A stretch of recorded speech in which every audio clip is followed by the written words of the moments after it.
paslon nomor 1 dan tim suksesnya sering menggaungkan LFP, lithium ferrofosfat. Saya nggak tahu ini pasangan nomor 1 ini anti nikel atau gimana. Mohon dijelaskan. Tenang Pak Gibran, semua ada etikanya, termasuk kita diskusi di sini bukan tebak-tebakan definisi, tebak-tebakan singkatan. Jangan-jangan kalau kita tebak-tebakan definisi di sini, saya ragu kita ini levelnya SD, SMP, atau jangan-jangan ijazah kita palsu semua di sini. Ini yang mengagetkan. Jadi kalau tebak-tebakan, ya bukan di sini levelnya.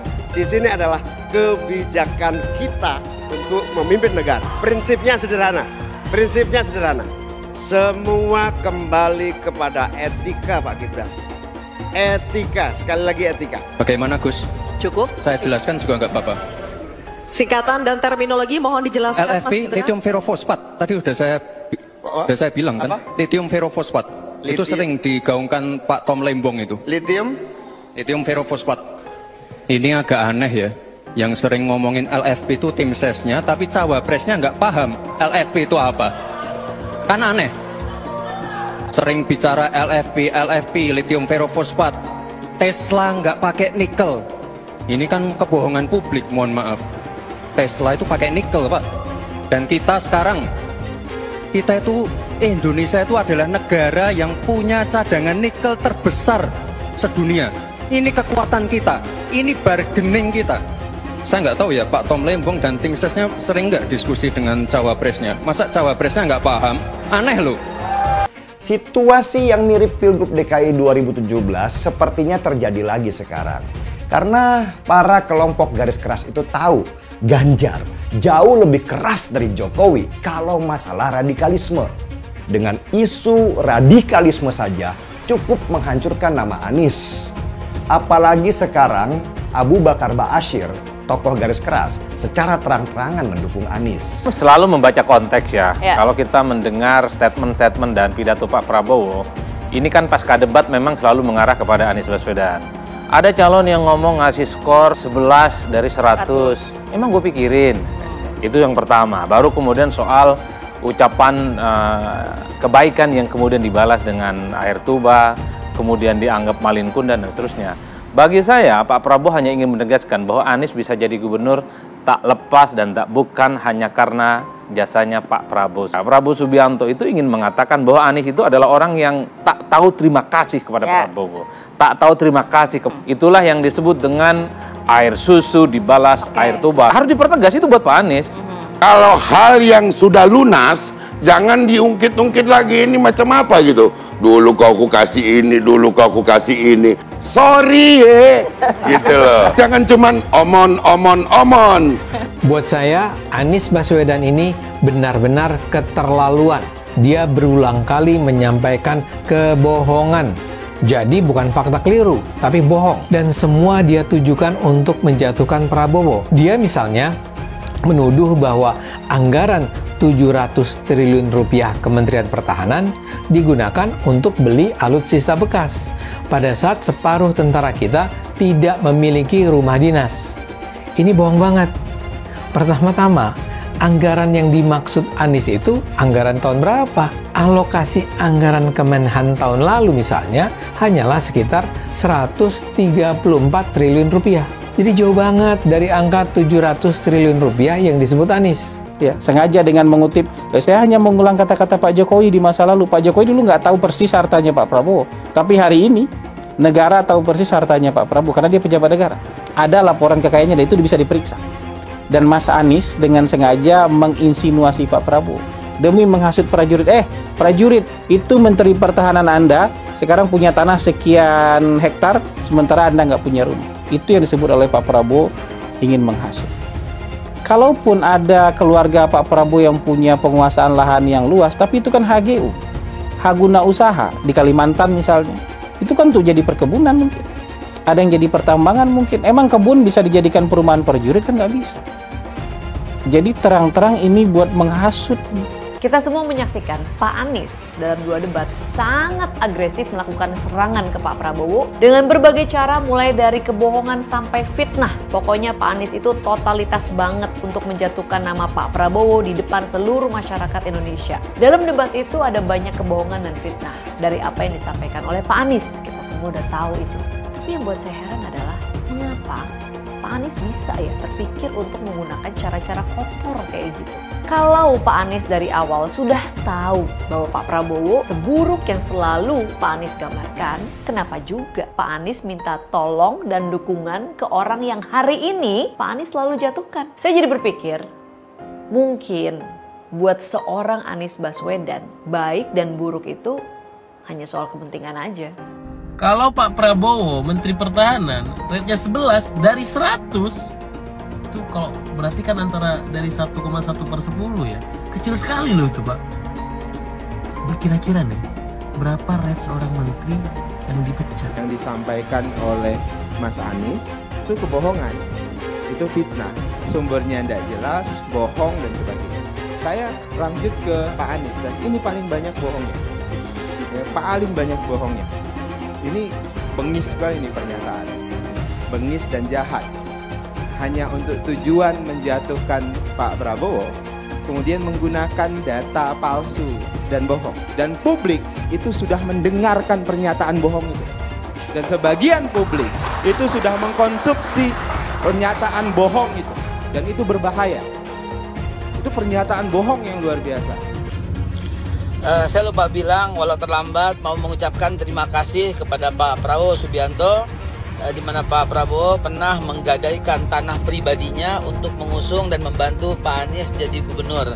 Sekali lagi terima kasih Pak Prabowo ya, karena bantuan Bapak dan sumbangsi serta secara pribadi Bapak menggadaikan tanah ya untuk membantu Pak Anies jadi gubernur. Jadi sekali lagi terima kasih. Walau terlambat, nggak apa-apa, ucapkan terima kasih. Bisa dicek Pak Jokowi sendiri. Saya sudah menyampaikan Bapak Presiden, saya sebelum jadi menteri, saya berusaha, saya menguasai lahan hak guna usaha. Ya. Hak guna usaha. Kemarin juga salah-salah melulu itu. Bukan 343.000 hektar, bukan. Mendekati 500.000 hektar.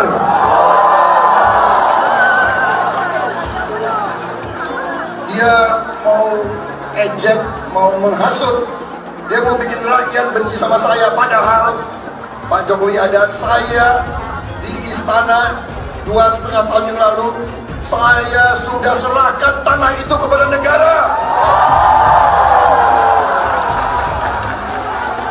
Saya sampaikan ke Bapak Presiden, kalau lahan ini dibutuhkan untuk lumbung pangan bangsa Indonesia, pakai lahan HGU saya, gunakan, saya siap. Bapak Presiden menyampaikan, Bapak punya lahan lebih dari 340.000 hektar, sementara TNI prajurit kita selebih dari separuh tidak punya rumah dinas. Itu fakta, tidak perlu dibicarakan secara tertutup. Itu kekurangan yang harus kita perbaiki. Dan ketika tadi Bapak mengatakan Bapak akan meningkatkan kesejahteraan, Pak, Bapak ini sudah Menhan selama 4 tahun, hampir 5 tahun, bukan calon Menhan. Jadi harusnya menunjukkan inilah yang sudah saya kerjakan, bukan mengatakan apa yang akan dilakukan. Nah, saya menyampaikan bila saya ditugasi maka kenaikan gaji dilakukan tiap tahun. Maka perumahan prajurit TNI dipastikan dibangun sehingga mereka tidak perlu ngekos, tidak perlu mereka sewa, dan mereka bisa tenang. Mereka diminta mempertahankan setiap jengkal, tapi kita tidak memberikan tempat tinggal bagi mereka berdinas. Itu tidak benar, itu harus dikoreksi. Mungkin ada yang asal bicara tanpa data, ya kan? Mungkin didorong oleh ambisi yang menggebu-gebu sehingga tidak objektif. Saudara-saudara sekalian, saya sebagai Menteri Pertahanan berpegang kepada doktrin, kepada strategi nasional, dan semuanya adalah atas dasar kepentingan bangsa dan rakyat Indonesia, dan saya mampu mempertanggungjawabkan, dan saya berkeyakinan hanya dengan pertahanan yang kuat kita akan dihormati kita akan menjaga kepentingan nasional kita.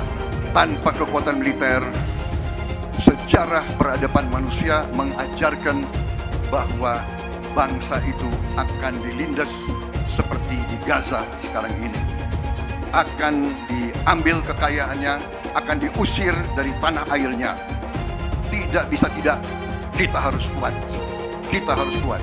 Terima kasih. Cerita itu cerita, omon, ya. Tak bisa. Jadi tidak hanya omon. Kerjanya omon saja, nggak bisa. Tidak bisa. Sekali lagi Gus, mohon maaf, IKN ini bukan hanya membangun bangunan pemerintah, tapi juga sebagai simbol pemerataan pembangunan di Indonesia. Mungkin nanti setelah pulang dari debat bisa di Google, sudah banyak yang masuk. Namanya pada Agung Sedayu. Dan nanti akan tambah lagi mungkin setelah Pilpres, karena mereka pasti akan wait and see, melihat stabilitas politik di Indonesia. Saya itu tanya tips and triknya agar investasi ataupun proyek-proyek besar bisa di sana. Sebab saya lihat itu ada 32 proyek pemerintahan pusat, ada juga berbagai program-program yang luar biasa, patut kita banggakan. Dibandingkan dengan misalnya Kota Madiun yang hanya 11%, Cirebon hanya 7%, Tasikmalaya. Kita ingin triknya apa? Sehingga akses pendanaan pembangunan itu bisa bersifat adil dan merata. Kalau kita jadi pemerintah pusat nanti, tugas kita adalah membagi secara adil seluruh proyek-proyek nasional kita. Jumlah proyek,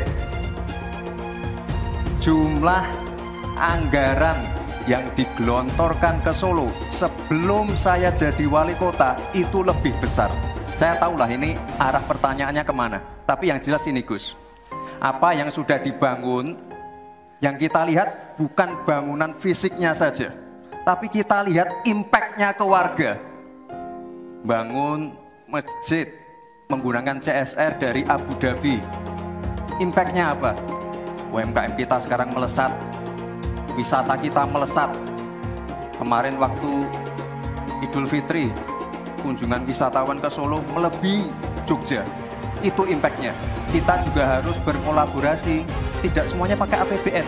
Ada yang pakai APBN plus APBD plus dibantu, saya sering dibantu Pak Ganjar, gubernur saya. Ini kolaborasi, kita punya kebun binatang Solo Safari, tidak pakai APBN. Masjid tidak pakai APBN. Tapi impact-nya apa? Impact-nya ke masyarakat. Jadi yang kita lihat ini Gus, tidak perlu tendensius seperti itu. Kita lihat impact-nya ke warga seperti apa. UMKM meningkat, kesejahteraan meningkat, lapangan pekerjaan terbuka. Itu yang kita lihat Gus. Jadi tidak melihat, oh ini dia anak emas kan. Enggak. Pemerataan pembangunan itu sudah terjadi di mana-mana, bukan hanya di Solo. Dan itu fakta loh Gus. Proyek di Solo sebelum saya menjabat itu lebih banyak. Fakta itu. Terima kasih. Seluruh proyek-proyek besar yang ambisius, ini IKN sebagai salah satu contoh saja, itu kalau hanya mengandalkan APBN hampir 500 triliun. Saya ingat sekali Gus Muhaimin dulu sempat ikut meresmikan dan potong tumpeng di IKN. Ini gimana? Ini nggak konsisten. Dulu dukung, sekarang nggak dukung karena menjadi wakilnya Pak Anies yang mengusung tema perubahan. Sekali lagi Gus, mohon maaf, IKN ini bukan hanya membangun bangunan pemerintah, tapi juga sebagai simbol pemerataan pembangunan di Indonesia, sebagai simbol transformasi pembangunan di Indonesia. Kami memiliki satu tekad bahwa di dalam pemerintahan yang akan datang minimal harus dibangun 40 kota baru yang selevel dengan Jakarta. Gus Muhaimin ini agak aneh ya, pengen bangun kota selevel Jakarta tapi nggak setuju sama IKN. Saya barusan dari IKN. Mas Anies, dengan berbagai kondisi yang ada di Jakarta, apa pendapat Mas Anies ketika kemudian Indonesia sentris itu ingin dibangun, mimpi besar anak bangsa sejak presiden sebelumnya ingin dibangun untuk memindahkan ibu kota dari Jakarta ke IKN? IKN hanya membangun tempat untuk aparat sipil negara bekerja, bukan untuk rakyat. Jadi jangan kita meniru pemerintah Belanda. Mereka punya kota tua, ketika kota tua turun permukaan, mereka pindah ke selatan, bikin di sekitar Monas, ditinggalkan, masalah tidak diselesaikan. Kita harus menghadapi masalah dengan menyelesaikan. Apakah boleh saya simpulkan kalau begitu, Mas Anies dalam posisi yang oposisi terhadap beberapa kebijakan termasuk IKN, menolak IKN dilanjutkan? Saat bicara tentang ibu kota baru kita, banyak orang bilang ngapain keluarin 470 triliun buat IKN, mending dibagi-bagiin ke orang miskin. Itu pola pikir yang sempit, yang cuma mikirin solusi sementara. Kepadatan penduduk, populasi yang membludak, polusi yang semakin parah, itu semua jadi permasalahan yang harus dipikirkan solusi jangka panjangnya. Dan IKN adalah solusi tersebut. IKN dibangun untuk menyelesaikan permasalahan yang sekarang sekaligus mencegah permasalahan yang mungkin akan datang di masa depan. Kesejahteraan masyarakat Indonesia harus menjadi prioritas utama. Milih Anies dan Imin setidaknya sudah menyelamatkan Indonesia dari kehancuran. Gus Dur saja dikudetanya, apalagi rakyat. Yang satu memang jago kata-kata, jago beretorika, nggak kelawan kalau soal kata-kata. Di sisi lain, kita sama-sama melihat yang sudah ditulis pakai tangan dia sendiri, pakai hati dia sendiri, lagi dia ingkari, apalagi hanya mengandalkan kata-kata dan janji. Pun demikian dengan janji Cak Ponimin. Gus Muhaimin memberikan program siapapun yang hamil yang ada di muka bumi Indonesia ini akan diberikan tunjangan selama hamil. Karena itu yang masih jomblo secepatnya nikah, hamil, dibiayai kehamilannya oleh Gus Muhaimin. Akan mendapatkan subsidi, akan mendapatkan tunjangan rata-rata 6 juta selama kehamilan. Gus Muhaimin dan PKB menang. Semua yang punya sepeda motor, BBM-nya kita subsidi gratis tanpa biaya. Siapa yang di sini punya sepeda motor? Tahun 2024 PKB menang, Gus Muhaimin presiden, disubsidi serendah-rendahnya harga subsidi BBM. Kalau PKB sekarang bukan PKB Gus Dur, ini PKB Caimin. Jadi beda, PKB-nya sudah beda. Jadi nggak bisa lagi menurut saya, memang masih tetap jualan nama Gus Dur, itu ada larangannya jelas sekali. Tapi ya namanya orang masih mencuri-curi, kebiasaan kayaknya mencuri-curi. Mencuri partai, sekarang mencuri gambar. Gus Dur pendiri partai, orang yang dikatakan oleh Caimin sebagai guru politiknya, malah dikudeta, apalagi rakyat. Susah kan mau milih pemimpin seperti itu nanti? Pak Prabowo hari ini adalah calon presiden dari Partai Gerindra. Saya sampaikan berkali-kali bahwa saya tidak ingin menjegal, saya tidak mau menjadi orang yang dibawa untuk berhadapan dengan Pak Prabowo dan menghentikan Pak Prabowo. Saya tidak mau. Dan saya katakan itu kepada siapapun yang datang kepada saya untuk berbicara tentang calon presiden.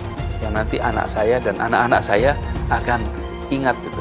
Nah, saya tidak mau mengkhianati, menikam pada orang yang dulu sudah bekerja, membantu, dan berjuang bersama. Jangan sampai Indonesia jatuh ke tangan pembohong. Jangan sampai Indonesia jatuh ke tangan Anies Baswedan. Anies pintar asumsi bukan pintar bicara, tidak pintar kerja. DKI Jakarta sudah menjadi parameter Anies tidak pantas jadi presiden. Saya mensyukuri kenapa kalah, kenapa ditahan. Saya bersyukur atas itu semua. Saya coba bayangkan ya, kalau seandainya waktu itu kita menang gitu ya, hari ini belum tentu kita bisa nikmati seperti ini. Kita bersyukur 5 tahun Tuhan izinkan kasih ke orang yang pintar ngomong untuk kerja. Coba kalau kita bayangkan gitu ya, kalau kemarin saya masih jadi gubernur, ini saya udah turun ini. Tapi yang pintar ngomong itu dikira orang hebat kan? Ini lebih berbahaya tahun 2024, langsung ketahuan karakternya. Langsung ketahuan itu. Di saya juga ada kutipan Pak di kamar saya Pak. Tulisannya, Jakarta telah mengambil keputusan yang fatal. Bilang dihalang-halangi, Anies masih sering bikin acara di sana-sini. bebas pula. Duh, nggak capek apa ngibulin rakyat mulu, Pak? Nah, yang gue pertanyakan nih, Anies itu kampanye di mana-mana sering naik pesawat jet. Nah, pesawat jet biaya sewanya dari mana, Pak? Atau itu pesawat jetnya siapa, Pak? Coba jujur deh. Karena setahu gue nih, itu punya bos Anda, Surya Paloh. Anies bicara soal pendidikan. Padahal waktu dia di Jakarta, dia sendiri nggak mampu buat memberikan bangku sekolah yang cukup waktu mimpin di Jakarta. Artinya, dia nggak mampu memberikan bukti kalau omongan dia itu bisa dilaksanakan. Anies bilang, setiap jabatan harus diisi sama orang-orang yang kompeten. Lah, faktanya di Jakarta, beberapa jabatan diisi sama orang-orang dekatnya dia. Nggak kompeten pula. Terus TGUPP, itu yang jumlahnya seabrek-abrek, fungsinya buat apa, Pak? Kok Jakarta makin berantakan sih? Sekali lagi, Anies nggak bisa membuktikan omongannya. Anies bilang dia akan membuka lapangan kerja. Yang dulu janjinya 200.000 lapangan kerja, ternyata cuma ngomong kosong, alias cuma janji palsu. Soal pembangunan yang berkelanjutan. Dia bilang di Jakarta dia udah meneruskan yang udah baik. Lu jangan percaya ya, itu ngibul. Faktanya nggak seperti itu loh. Belum lagi nih, program penanggulangan banjir. Jadi di daerah Jakarta itu ada daerah yang sebelumnya udah bebas banjir. Pas Anies mimpin, kok bisa-bisanya daerah itu banjir lagi? Gimana nggak banjir kalau kalinya udah nggak pernah dikeruk sama dibersihin, Pak? Kalau soal Jakarta, gue bisa bicara banyak deh. Jadi gue saksi bobroknya kepemimpinan Anies di Jakarta.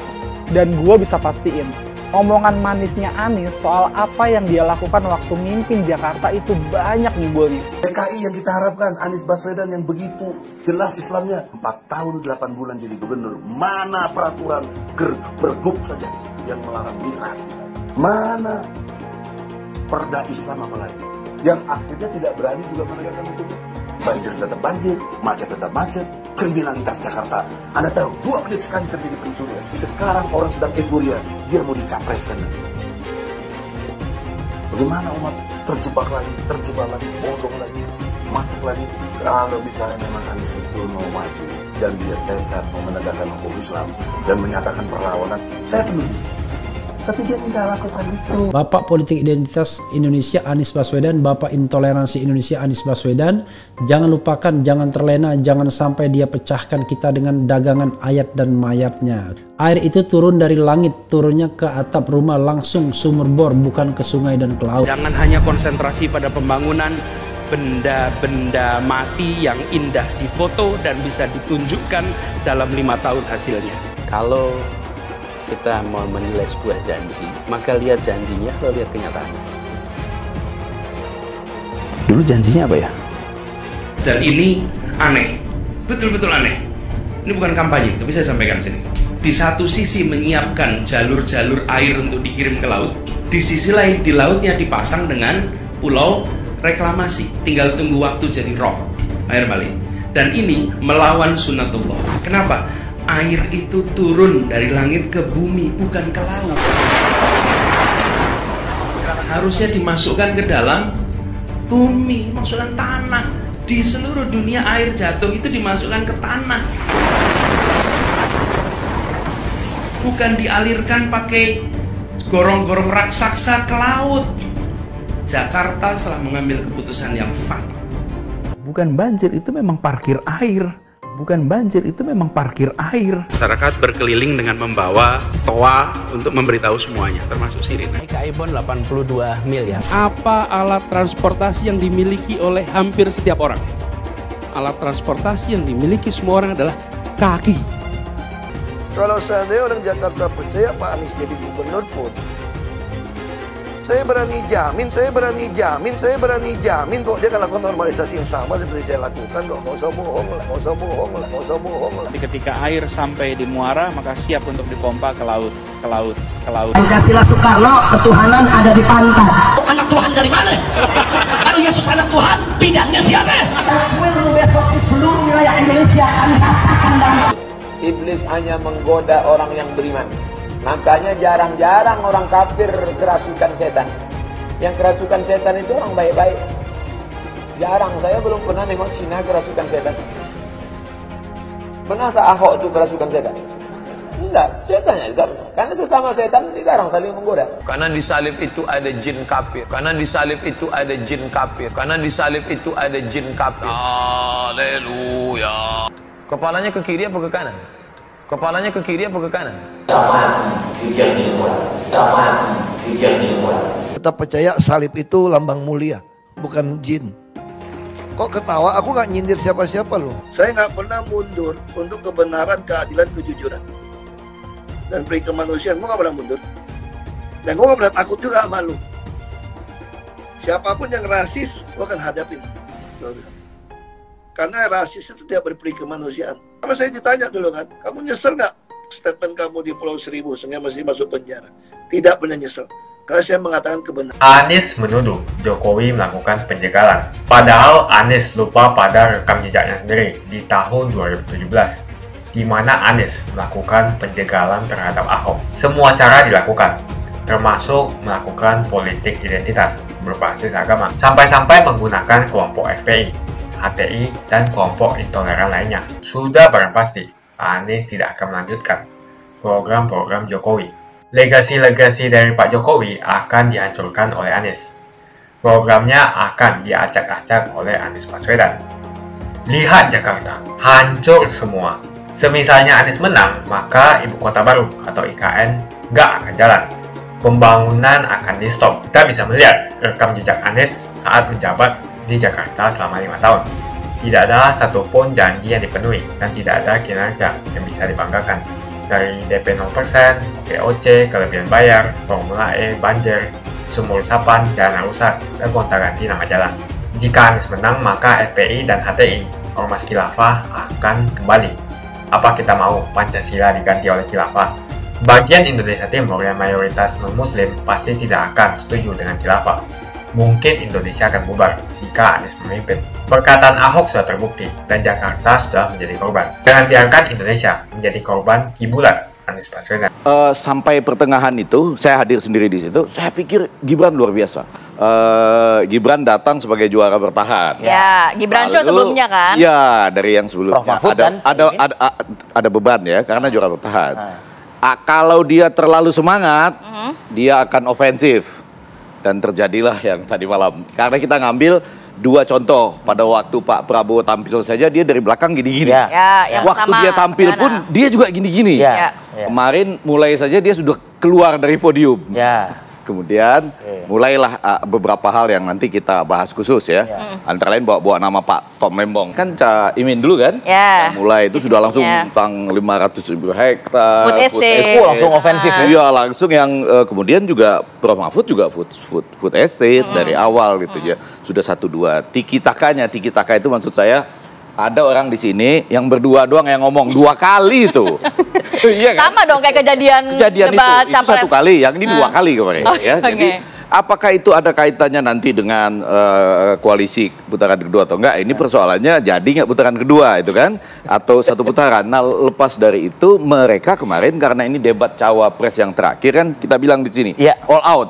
Itu lupa seakan-akan ada di dalam koalisi. Tapi maksud saya gini, kan menarik kalau Gibran misalnya bilang, bukannya ketika Prof Mahfud ngomong mafia ini mafia itu dan kan Bapak Menko Polhukamnya gitu ya. Kemudian Caimin kan kita harapkan dia cerdas ceria santri. Keluar juga kemarin. Iya, pada awalnya masih belum, tapi mulai dari ada kalimat kurang lebih begini, nggak apa-apa Mas Gibran, saya nyatat daripada salah melanggar konstitusi. Prof Mahfud seperti yang kita sebutkan dia pelan karena menurut saya dia guardian of the debate, orang yang mencoba supaya debat itu berkualitas dari debat capres yang pertama. Nah kalau soal Mas Gibran, saya rasa sebelum sanggah-sanggahan atau sebelum mulai dengan kok pada bawa botol plastik, botol plastik itu bisa juga diolah menjadi eco-friendly loh ya, atau jangan-jangan panitia yang menyediakan di situ. Menurut saya luar biasa. Luar biasa loh. Banyak sekali data di luar kepalanya yang mengalir. Cepat dong, green job 110 juta itu ya tanah yang sudah disertifikasi itu cepat sekali. Tapi memang betul begitu mulai ada adegan botol dan saya itu belum pernah, saya kan mempelajari betul semua arsip-arsip debat-debat di Amerika misalnya waktu kuliah di sini beberapa kali nonton debat juga belum pernah tuh ada adegan saya Itu benar-benar gaya baru dalam debat di seluruh dunia. Itu kita memastikan bahwa semalam ini jelas paslon 1 dan 3 itu benar-benar mengkritik dan tidak ingin melanjutkan arah kebijakan dari Pak Jokowi. Itu jelas, semakin jelas, semakin terang benderang. Yang bagian?